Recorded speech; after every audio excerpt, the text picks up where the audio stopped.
Talk to the Hands is with us once again. Good morning. Hello, Scottie. What are we talking about today? Well, last week we talked about money, but I thought we might pick it up. So Money. because it is a contentious issue with some couples. It can be awkward in relationships when you've got two people that are kind of, as we talked about last week, that are just on different spectrums. You've got one who's like a spender and going nuts, and the other's like a thrifty person. Yes. It can cause So some tension.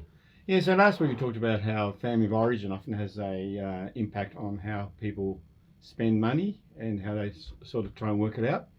So if you come from a poor family, you tend to be frugal sometimes, and then if you were rich and money flowed easily, then you tend to be a little bit. So those two come together.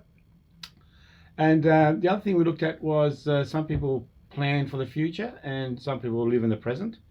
So people who live in the present like to use the money in the present, whereas future-oriented people are forever saving, whether it be superannuation and other things, but they're thinking about, I need to be secure in the future.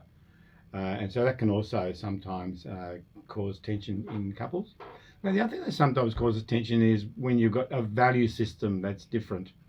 And so some people value having a good time. And so you get some people, they'll spend a lot of money on toys, actually. So that they want a bike, they want a motorbike, they want a boat, they want a surfboard, they want to go sailing. And so they end up with a whole garage full of toys. It tends to be males, actually. And women too sometimes. And so they've got a particular hobby that they might spend a lot of money on. I remember one guy, his hobby was train sets, and he converted a whole room in his house into a train set. And they're expensive. I mean, you're talking thousands of dollars for these train sets. That's right. But that was his hobby.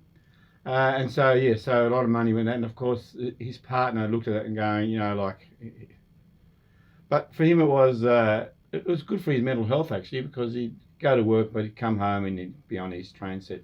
Sometimes these hobbies can also take away time in relationships. But if you're someone who's, on a really good salary, doing really well, and you spend that money, that's different to someone who's, say, struggling to buy a home or struggling to pay rent, but then still goes out and continues to spend that money, right? Yes. Like for someone who goes out and spends $4,000 on a train set, but they're struggling to pay rent. Yes. Then that's different. That's different, yeah. The other thing is that sometimes, and this has been definitely in the therapeutic process, where you got someone who's gambling and they're hiding the money, and so the other partner is not too sure where the money's going, and so they're checking out the accounts, but they kind of learned how to sort of hide the fact that they're gambling. And if they're getting into gambling debts or something, they really want to push it and try and get their money back, then that often causes them even to go further. So that's definitely a money problem if someone is gambling, or if someone is spending a lot of money on an addiction, whether that be alcohol or a drug addiction.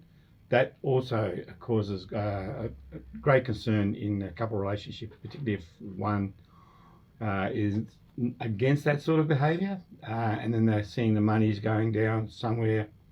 So that causes a lot of tension and a lot of stress, actually. Yeah. And we know that in our state, there are a lot of people against poker machines being in various establishments in the state.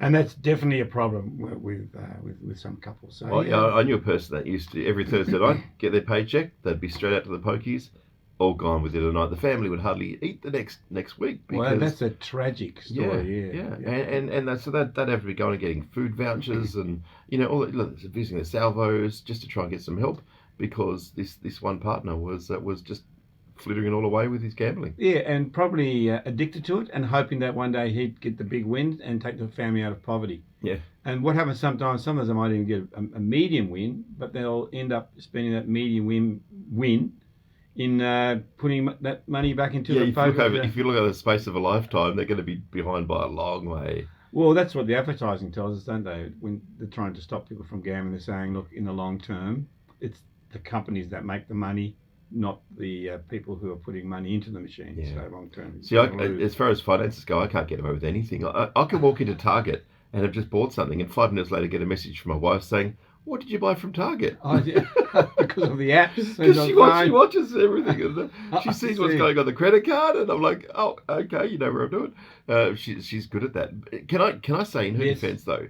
I mean, she's Dutch. She's frugal. She's Dutch.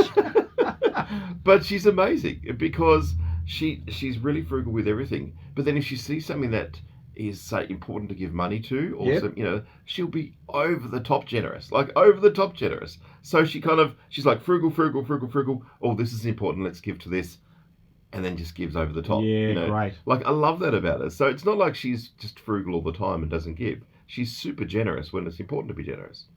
Yep, so that's a value system that she has. And so I've heard of that too, where some people feel that they're giving money away too quickly. But if she wants to be generous to certain organisations, no doubt some sort of organisations that help out the poor or Christian organisations, no doubt. Yep. Yep, I think.